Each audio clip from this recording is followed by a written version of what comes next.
What's going on, y'all? KM Best here. I am joined by the chef behind the most recent deck to hit rank 1, and it is very off meta. We're talking Supergiant. I'm joined by Stefan. He is the man who cooked up the Supergiant deck that Yo Woody piloted to rank 1. He has been playing this deck for months, it feels like, and it finally feels like the meta came around to it being a viable playstyle.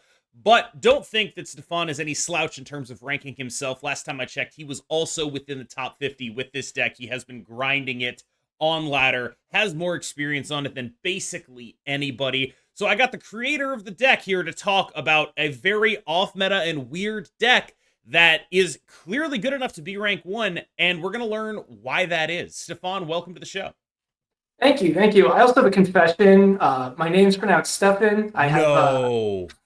been allowing people to mispronounce it for as long as they've been saying my name on streams and stuff, but the official name reveal is happening right now. It's Okay. Stefan is not the way I Stefan. pronounce my name. Okay, well, it is now. But Anyway. I don't mind having the alias. Sure. Give me something else. All right, well, Stefan, then, welcome to the show. You have made it here with your very own homebrew. Talk to me about what this deck does, why it matches up well into the metagame, and what its main strengths are. Yeah, so I think the main thing that this deck is doing is trying to use kind of all the parts of the buffalo with the card Supergiant. So I got kind of really interested in this card when it released because it screws with the mechanics of the game in a way that no other cards really do. You kind of have Invisible Woman, which sort of does something similar. But Supergiant allows you to interact with your opponent as well, and that's something that I just always found very appealing. And so one of the reasons I think this deck is well positioned right now is everyone's playing Professor X and Annihilist and Cannonball, and important 5 drops basically is the entire metagame. It's, play Daredevil and win the game on turn 5. And so what Supergiant does is it takes away all of those powerful 5 mana plays from your opponent that they're trying to do. You can't Professor X somebody and lock them out of the game on turn 5 anymore. You can't Annihilus on turn 5 anymore and clog someone out of their entire board space. So I think that the main thing that Supergiant is doing that's really good right now is it's a really well-positioned card into all of those decks that are trying to take away your options on turn 5. But the other thing Supergiant does is it allows you to hide your own cards. And this is something I think I learned when I was playing against Cleanup 141 a lot back in, the olden days when he was playing Invisible Woman Cooks, and you never knew if he was putting Claw or Lady Deathstrike or Atuma behind the Invisible Woman. And I think what Supergiant enables is this information asymmetry game plan that is really strong at the higher end of the ladder when everyone already knows all the cards in the decks everybody's playing.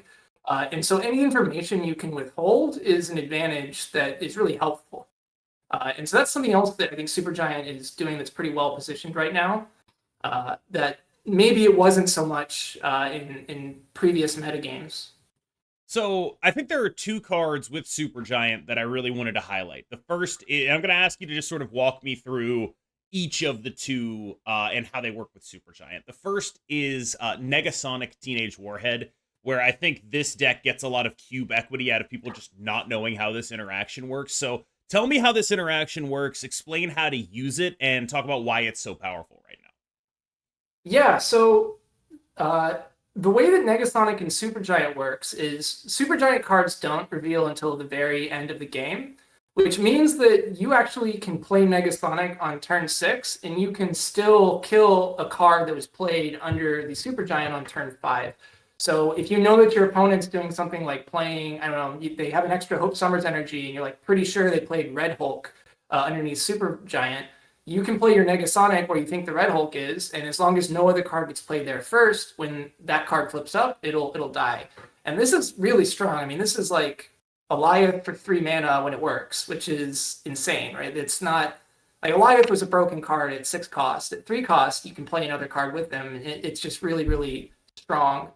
I think Negasonic is a card that people don't expect to ever play against, and that's another thing that probably is not going to last forever. I think once you start learning that Supergiant works really well with Negasonic, people will start playing around this a lot better. But even still, the threat of Negasonic, I think, is something that people will be afraid of when you play this deck, and you can use that to your advantage as well.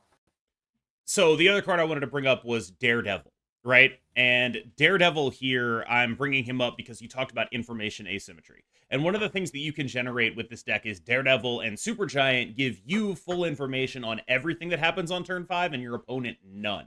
How do you utilize that to win games? Yeah, I think that is really, it feels broken the first time that you run into this interaction and do it, because you get to know where all of the cards on turn 5 are and exactly what they are and exactly what they're going to be doing, and you know your turn 6 play, and your opponent's completely in the dark. And this is, I think, I don't know, it's hard for me to explain how to use this besides, like, it kind of feels like cheating to be able to disguise what you're doing. And, you know, you can just put cards in a Supergiant, they don't know. Did you just play a Maximus and a Red Guardian? Did you play your Demon and a Sentry? Did you just play Ronin? Did you play something else? They have no idea what's going on with you, but you can formulate a really strong game plan and snap with a pretty strong feeling on turn 6 that you know exactly what's going to happen in the rest of the game. And that's something that's also like really, really crazy strong. Another card that I think works really well with Daredevil, Supergiant in particular, is Cosmo. Something a lot of people like to do is hide beneficial on reveals under Supergiant. So maybe they want to make their Valkyrie reveal at the end of the game, or they put their own Annihilist to reveal at the end of the game. You know, people put Silver Surfer underneath the Supergiant. And if you just put a Cosmo on top of this on turn 6, when the game ends, those cards will reveal and they won't have their on reveal abilities. And that's something that Daredevil is really, really helpful with Supergiant, because sometimes you don't know, like, can I win this with a tech card or not? What did they actually put underneath the Supergiant? Yeah, and I think that, like, when you look at specifically Negasonic and Cosmo in the context of Daredevil, Supergiant, you start to understand what this really is. Because both of those cards are Alioth, right? Like, Yes. both of those cards, you're effectively just like, these are three energy Alioth for whatever it is you were doing. We're gonna get rid of it one way or the other, right? If it was a big guy, it's dead. If it was an on reveal, it doesn't happen. And so that is sort of like, you pair that with your other 3-cost cards on this turn 6, and you will always be hitting them. So, given that you're often pairing with 3s on turn 6, given how that often that is happening, how are you able to use your top end, right? Like, assuming that most of what you want to do, like plan A is you're doing something unfair with Supergiant, is the rest of your top end just like, you know, plan B, I use my Supergiant to make sure my Ronin can't get Shang-Chi'd, or my Annihilus goes off after everything else, or whatever like that? Like, is that how it works typically? Yeah, that's, I think, the primary game plan is, so one of the things about Ronin, right, is the reason Ronin, I think, doesn't get played a lot in almost any other deck is because he's just this giant tech card magnet where, okay, your Ronin is huge. You successfully put a 17 power guy on the board, but it's going to die to all the tech cards that your opponents are definitely playing. And so it just kind of limits the ability of you to use a card like Ronin, which is, it's just a lot bigger than pretty much any other 5-drop in the game. But under Supergiant, I guess until other people start picking up Negasonic, Ronin's completely safe when you play him under Supergiant. And so you get the benefit of getting to play a massive stat stick, but also you get to dodge pretty much any interaction someone could throw at you besides maybe a Negasonic or their own Alioth or Echo or something. And the same thing with Annihilus. In Animeres, like, you want to Annihilus last. And so putting Annihilus under Supergiant is really good way to help win those mirrors, especially if your opponent played Annihilus and you can Cosmo it or something. And it also lets you disguise that you're an Annihilus deck. So you can put Annihilus under Supergiant on turn 5 without having played Sentry or Hood yet that game. And you can go Sentry Hood on 6 or Sentry Maximus on 6, or, you know, whatever cards seem to make the most sense. And all of a sudden you're sending a Void over on the right lane that maybe they weren't prepared for. And so that's one of the things that I think Supergiant enables from like a points perspective, is that we get to have a horizontal threat and a vertical threat. And both of them are kind of like very strong, but attacking on a different axis from each other. So let's talk individual cards now. We're going to start with the Hood, and I think the Hood is a base component of pretty much every kind of Annihilus deck that you're going to be playing, and I think it's clear that Annihilus is just a good package to be including right now. When you play the Hood, how often are you attempting to hold the demon for a 5+1 later in the game? And how often are you just like, I'll play it out right now? Yeah, I am usually playing demons pretty early with this deck because I've found that I end up in positions, especially if you're going for a super giant game plan, where you really want to use all your energy towards the end of the game. You really maybe want to be doing Negasonic, you really want to be doing maybe Cosmo, and a lot of the time it's hard to find the spot to fit in a demon. So I'm often just trying to curve out as fast as possible with this deck. If I have Hood in my hand, on turn one, I'm always going to be playing it on turn one pretty much, just so that I can make sure I have some sort of board presence before Super Giant happens. Uh, the other thing that this deck does that's like maybe worse than some other Nihilist decks is it only has Nihilist to deal with the Hood. Like if you play a Hood on the board, like it might just actually be -3 power. And sometimes you're just depending on the rest of your deck to subsidize that, okay, we have enough points to overcome that. But this is a deck where maybe you should be a little more careful with not drawing a Nihilist and maybe thinking you should retreat because you don't have any backup plan for getting rid of a Void or a Hood necessarily. Given that, how does that influence where you play the Hood? Are you often like, I need to play this Hood left so that at least if I get my Sentry, I can play that left, sack left, go something else? Does it push you to play it elsewhere, not left? How do you approach those situations? Yeah, I pretty much just don't Hood right because I don't want to overload my Annihilus right lane with the Void and Hood because people are probably going to try to fill that anyway. You don't want to lose everything when you play Annihilus. So I kind of just alternate left or right. I don't know if I maybe just mentally flip a coin and figure out what to do. Sorry, left or mid. Yeah, I get my right left confused all the time. I often have to double check what direction Iron Fist moves my cards. Yeah. I asked that question thinking I was talking about the Sentry lane, only to realize I was not talking about the Sentry lane. Luckily, you picked up the slack for me. Talk me through Daredevil and how you are able to make up for his minimal power by utilizing information asymmetry. Because you're sacrificing, say, maybe an Angela package here. You could be running something with more stats. You are instead using information. Is that just because you can make up those stats with very powerful fives? Is that just really the theory here?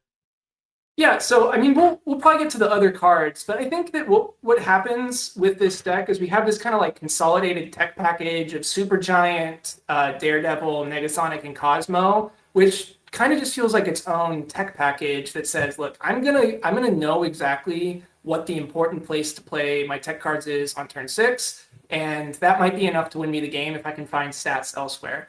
And I think that's what Daredevil's doing, is it's giving you a game plan. So, okay, maybe you don't have as many points on the board as your opponent, but you can distribute them in a way that wins 2 lanes anyway.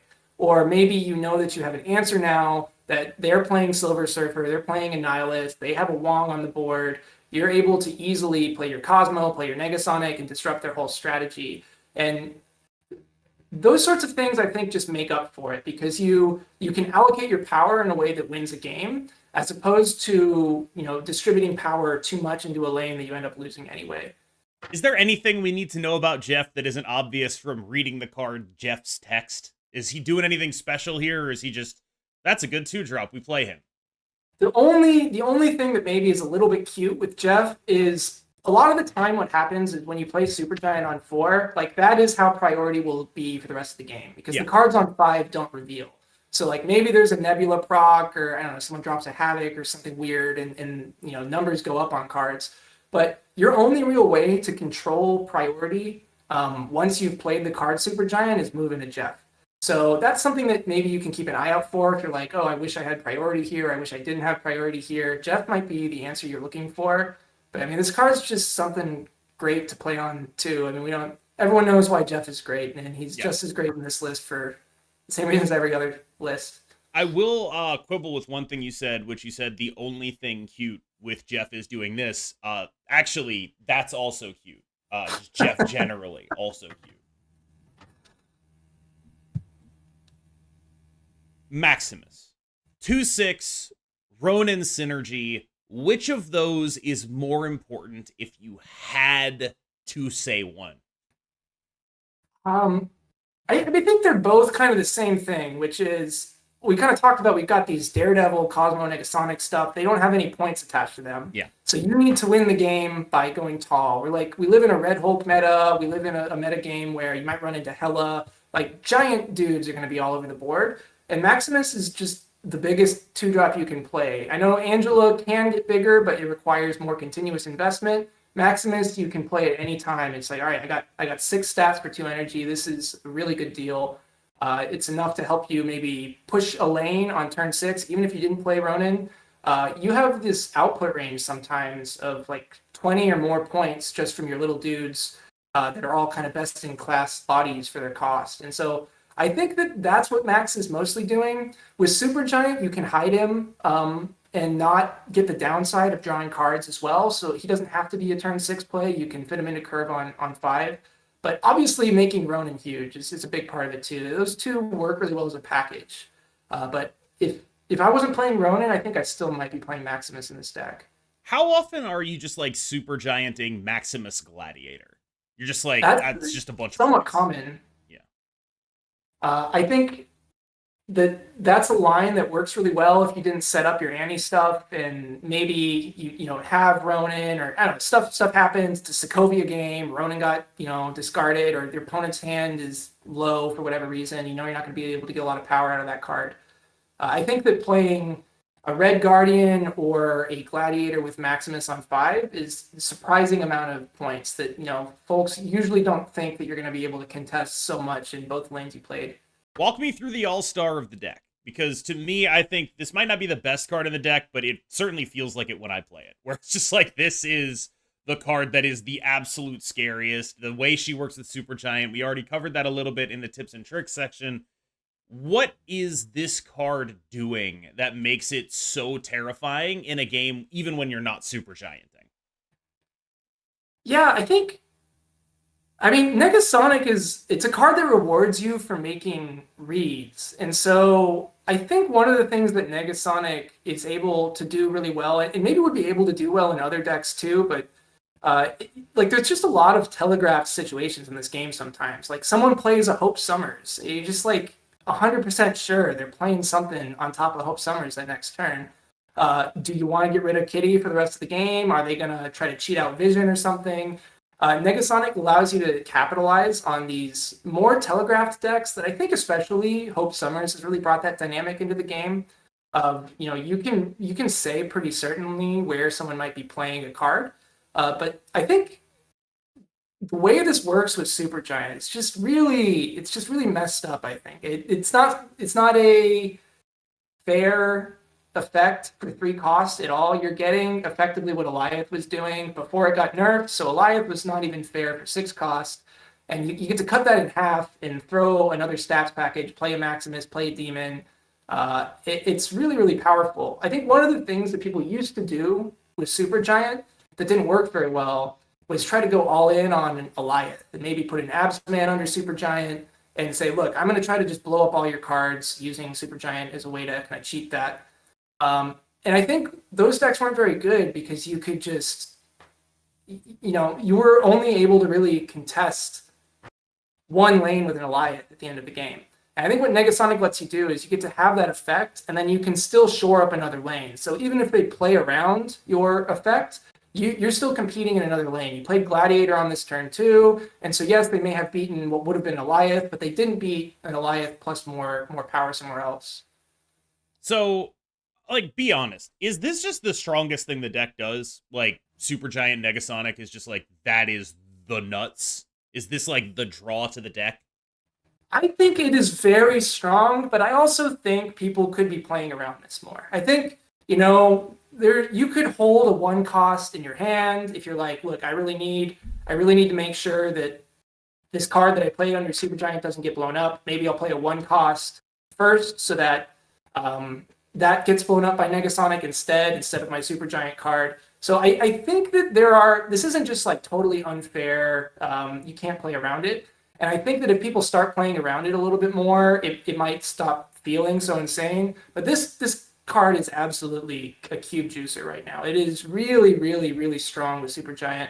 There's a lot of play patterns, like the canonical play pattern against a Hope Summers deck is you play Supergiant on 4, they have 6 energy on turn 5.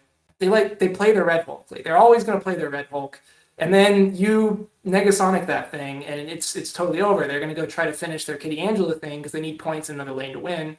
And those are just like totally free. No one's really playing around the Negasonic right now. I think even if you try to play around the Negasonic, sometimes you're not going to be able to create enough power in other lanes. I think that is, without this card, I think that the entire archetype of Supergiant would be losing a lot of its gasoline, because you would just be able to beat it by playing big things on turn 5. Cosmo being alternate Negasonic here, right? Where it's just like, this is one way or the other, we're going to Alliath you effectively. Whatever it is you were trying to do under the Supergiant is now no longer happening. Cosmo also, of course, just protecting your big guys from stuff, being a generally decent card. I found when I played this deck, though, that I often just like wanted to play a good card on 3, and I was just sitting there looking at a Cosmo. How do you deal with those situations? Yeah, so I think I usually try to play stats early, but one thing that Cosmo is really good for is we have all these cards that are big numbers with a drawback. So Maximus is in this category, right? It's a 2/6, but you give your opponent 2 cards in a 12-card deck. That's really bad. Sentry, it's a 4/10. That's really good, but you have to, throw your right lane completely. And so there's like a bunch of cards like this where Cosmo might be your strategy for being able to try to contest if you don't have a Nihilus, right? Because it's kind of bad if you don't have a Nihilus in your hand to just drop a Sentry out there all the time. You might, if you don't draw a Nihilus, you've just lost one lane already, and that's something that can be really hard to come back from. And so I like putting Tempo Cosmo out sometimes, especially if I know the matchup is going to reward it. Like my opponent, I think, is playing Debris, Goblins, Nihilus, or something. I'm just going to put a Cosmo on the board right away that's going to limit their ability to do stuff. It's going to limit their ability to play Cannonball later, and it's going to let me play something big, protect from Shang-Chi. But I think if you have a game plan that looks like it's going to work really well without playing Cosmo early, I like saving Cosmo for trying to do some sort of cheaty Daredevil Supergiant nonsense at the end of the game. Marvel Snap's newest card, Red Guardian, KMVest's discount Red Guardian Emporium, still open. This card is just good, right? Like, it's just like you are just playing this because you are interested in a 3/5, and then some of the time it just like nukes an Angela or a Cerebro or whatever, right? Yeah, totally. And I think one of the things this card is doing is it's just giving you another thing to play early. That a lot of the time you're going to play Supergiant, and you're going to have like all your energy is mostly accounted for the last 2 turns of the game. And so you might have all these things in your hand like Cosmo, Negasonic, whatever. You just can't play them all on turn 6. So Red Guardian is something that it's like a tech card that feels a little bit better to just tempo out early. It's like, okay, maybe I'm not hitting something for value, but I played a 3/5. Like, this is a better turn than totally skipping. But this card has been really, really helpful for me. I think that there is just a lot of situations where Red Guardian it kind of just shows up as an all-star. One of the things this does in the Annihilus Daredevil super mirror or pseudo mirrors, you can hit their Daredevil and you can have that all to yourself, which is very, very, very useful against a Prof X deck. But if you don't have this card, I don't think that matters for the deck. I was playing Shadow King before it was released. That deck was doing fine. I think you can play almost any tech card or card that you would be comfortable playing early here, and it'll probably work out okay. But I think this card is really, really strong. I do think you probably have to specifically aim your tech card at Angela, right? Like, when you look at Shadow Yes. King and Red Guardian, what they do is they deal with Angela really well. Yes. And I do think you probably have to aim at that with this slot in the deck. But you don't have to, like, super hard aim at it, which is why Red Guardian can work. But yeah, like, Angela specifically, it's like, it can be free, but also that card just gets really big, and we don't have a Shang-Chi in this deck, and you're just sometimes sitting there looking at, like, oh, that's really scary. That's a large unit. Yeah, and this also deals with one of your worst matchups as a Ronin deck, which is discard. Obviously, Ronin needs cards in hand, and discard's goal is to remove cards from hand. And so Red Guardian has been actually really useful in swinging that matchup in the favor, whether it's the Hela. I mean, you're still a huge dog to Hela, but hitting Dracula, okay, you might be able to win now. Same thing with the MODOK decks. Hitting a Morbius or a Dracula, and you might have enough juice to win, even if your Ronin's tiny. Gladiator a 3/8, but a 3/8 where there's a lot of big stuff in the meta. How worth the risk is this card right now? Yeah, you kind of need to pay attention pretty early in the game as to whether or not you think your opponent is going to have a deck full of stuff that Gladiator is going to be very sad to pull or not. Your opponent goes turn two Angelo, like your Gladiator's probably good. Like maybe you hit a Vision, maybe you hit a Red Hulk, but it's probably going to be fine. Your opponent goes turn one Blade, discarding something. Like you definitely don't want to play Gladiator at all this game. Like you're just Jubileeing for them. So I think it rewards, I guess, your ability to kind of read your opponent's deck early in the game and figure out, are they playing a lot of big things? But 3/8's just big, and that is enough sometimes, right? Like you get ahead, you play a 3/8 on Cosmo, Gladiator, that's totally good. I do think a lot of these cards, I think maybe folks think it's a good thing to play Gladiator for the chance to destroy something in your opponent's deck that they need. I usually, if I have like a Cosmo or Nowhere or Deep Space, I just don't want to take any risks. Like I'm going to just take my 3/8. I don't like cool. Maybe I could hit their Cerebro or something. I don't know whatever your giant happy thing is that you could kill off a Gladiator. But I prefer not to take the risk because Gladiator just loses games sometimes. You just have to take that with playing this card. It's okay. Red Hulk's on the board on turn 3. I lost. Yeah, this guy sells.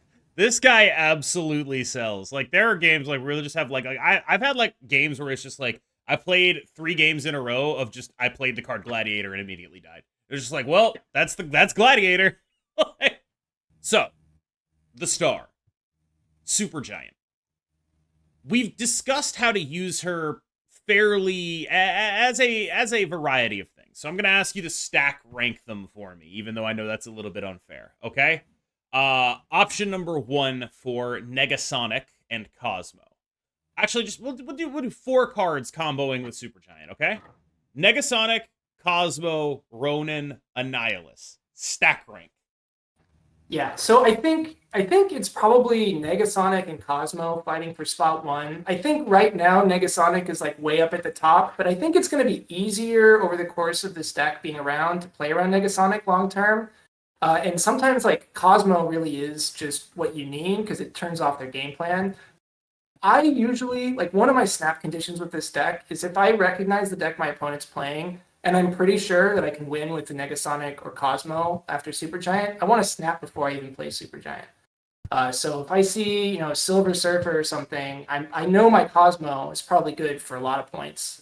So I think that when you have the answer to that sort of thing in hand, that's like the best thing you can possibly be doing.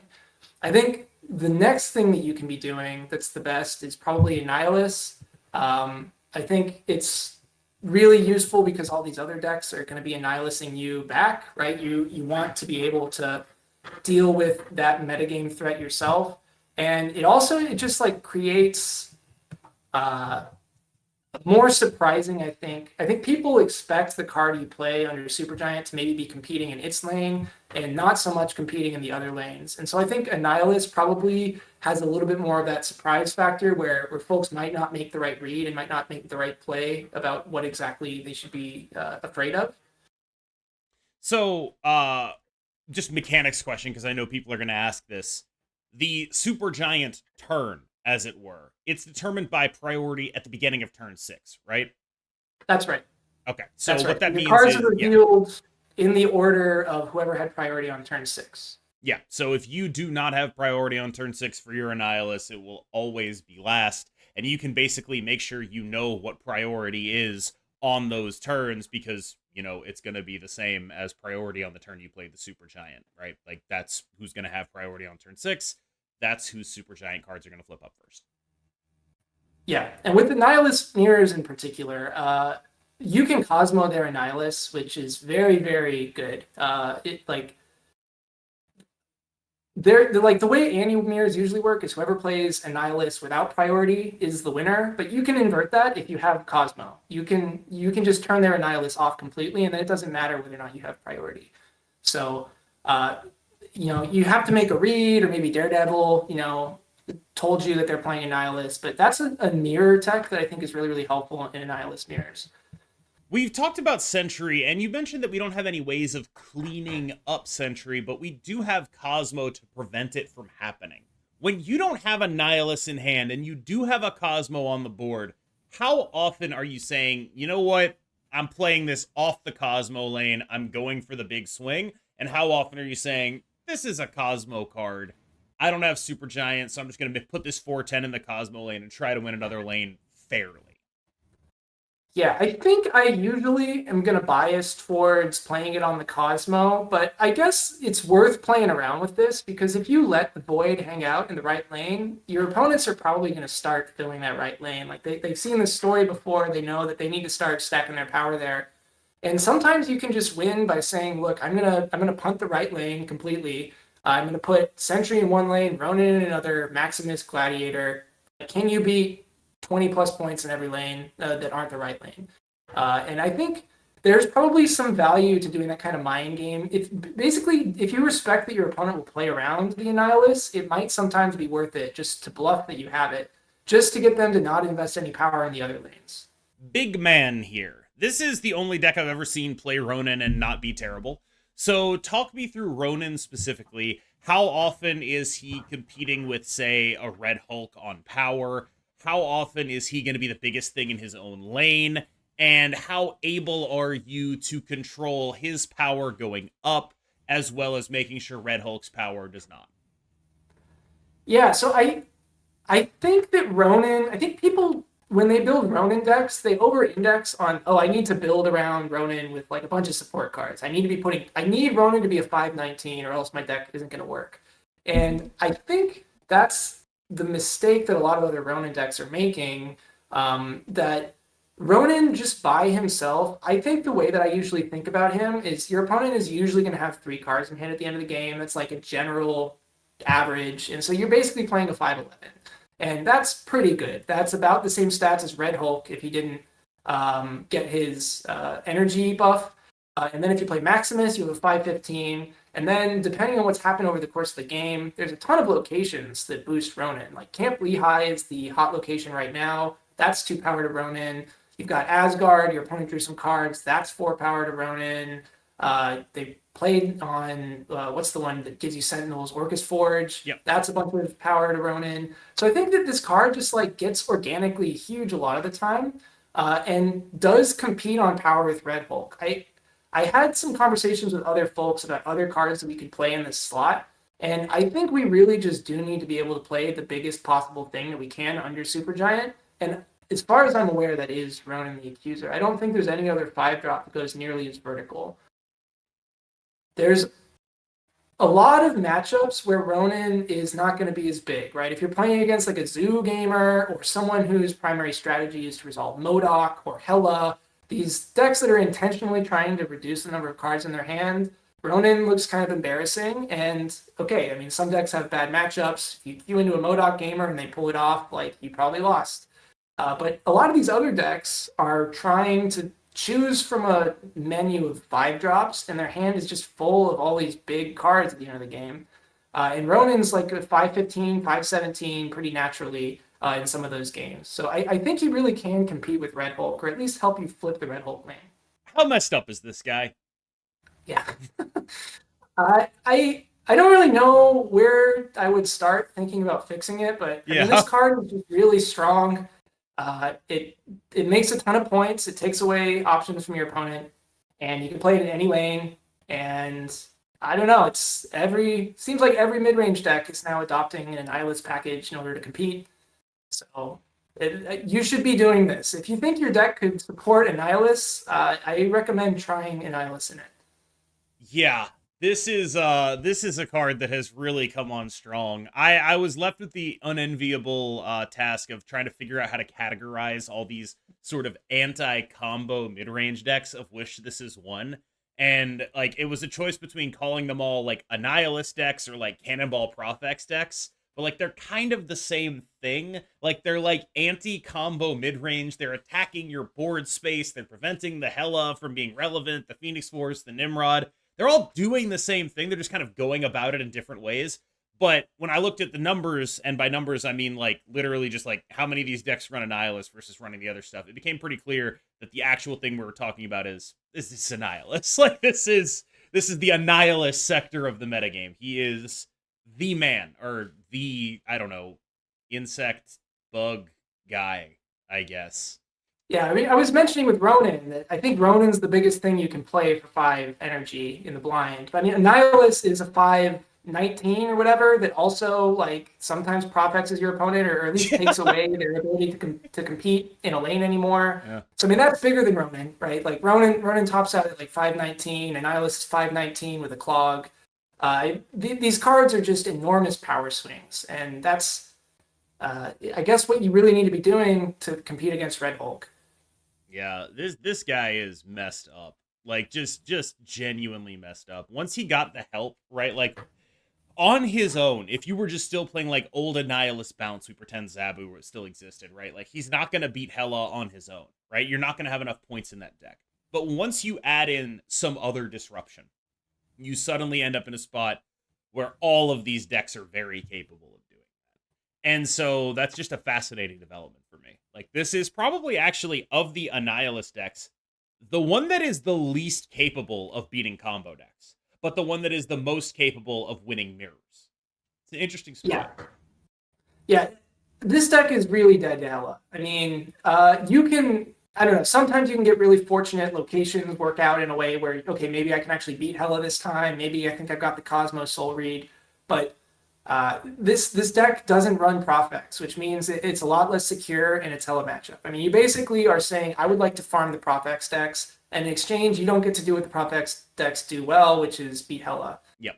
Um, You're being protected by them, right? Like you're relying on them to target out the Hela out of the metagame, the Phoenix Force out of the metagame, all that stuff. The stuff that like has these power spikes on either 4 or 6 that you don't really disrupt with Supergiant well. You're relying on them to keep it out of there while you deal with all the stuff that power spikes on 5. Profex decks, right? Like that's what you're there to eat up. And so like there's just this fascinating dynamic that's developing, like with the interplay between even decks that you would consider of the same archetype, the same way like if you count Loki as a Angela soup deck, it's the anti-Angela deck. This is the anti-Annihilus deck. Yeah. Of the combo decks, I think Mr. Negative is one of your better matchups because you can take them off Jane. And so, like, you take them off their mega high rolls. And, okay, I mean, 0-5 Iron Man still wins games, even if you don't play Jane, right? But you can take a lot of the gasoline out of the big negative draws and, you know, let Cosmo or Negasonic kind of like carry you to victory. I think that's one of the combo decks that I feel a little bit better into. Phoenix Force, like Yeah, if they you do have the thing, Cosmo, like but like if they get like they can move multiple man on turn 5. It's not, you're not stopping them with Supergiant. You're just gonna die now. you can get them on their limp lines into the Shuri, but that's pretty much the only thing you're going to get them on. You're not getting them on a Phoenix Force. So, any final tips? Let's talk maybe snap conditions, anything that really sticks out to you as like what should you, picking up this deck for the first time, be like, I need to snap, when do I snap with this deck? Yeah, I think one of the things that is the most powerful thing that this deck does is Daredevil, Supergiant, plus a Negasonic or a Cosmo, right? If you get that like kind of golden triangle of tech, I think that's something that you might want to snap pretty early in the game before your opponent sees that you're snapping on the Daredevil turn. Because one of the issues with snapping after a Daredevil is people are like, I'm screwed. I have to leave. Like they think they can beat this. And so with these kinds of decks, I think if you want to turn your wins into 4 or 8 cube wins instead of 1 or 2 cube wins, a lot of the time you need to snap before that turn 5 happens, and your opponent realizes that you have them totally dead to rights. But I think another tip I would have here is I think people play Maximus early too much, and that is something that you don't need to do with this deck. You have lots of points in this deck, and you can play Maximus on turn 6 or turn 5, and it's still going to work out really well. And you really don't want to be giving your opponents any of their outs to what you're trying to do to them. Because, like, I don't know, just don't play Max on 2 unless you think there's some clear reason, like, a location where if you don't win this location, you think you're going to lose the game, etc. I also usually snap on the full Annie package. I mean, that just wins games. Maybe you should pay attention to whether or not your opponent is doing something that is likely to beat you if you're doing an Annie. But I mean, there's a reason a lot of these decks are doing Hood, Sentry, and Nihilus as their primary points package. It's very, very difficult to deal with. And so if you've got the full thing in hand, you're probably favored to win. All right. Thank you so much for joining us on the channel. This is normally where I ask people to like shout themselves out, but as I understand it, you're about to take a hiatus from Snap to go be a dad. So congratulations, of course. If you still want to shout yourself out, feel free. If you want people to follow you on your normal Twitter account, they can do that. No, I don't have any socials to plug or anything, but I do want to encourage people to try to build fun mid-range decks. Like, I think one of the things that caused me to build a deck like this was I was just sick of losing to Hope Summers, and I was like, I kind of want to take them off their Kitty Angela stuff on turn 5. So I played Supergiant, and I was like, hey, this is kind of gas into some other stuff. And so I think there's a lot of room for experimentation in the current metagame, where if there's something that you think beats the deck that you're losing to a lot, like you should try cards that are not commonly played. Because your opponents are not going to be playing around them, and they might have a little more utility than you normally realize. I do think that's true. I also think it's a lot more likely to be true high up, right?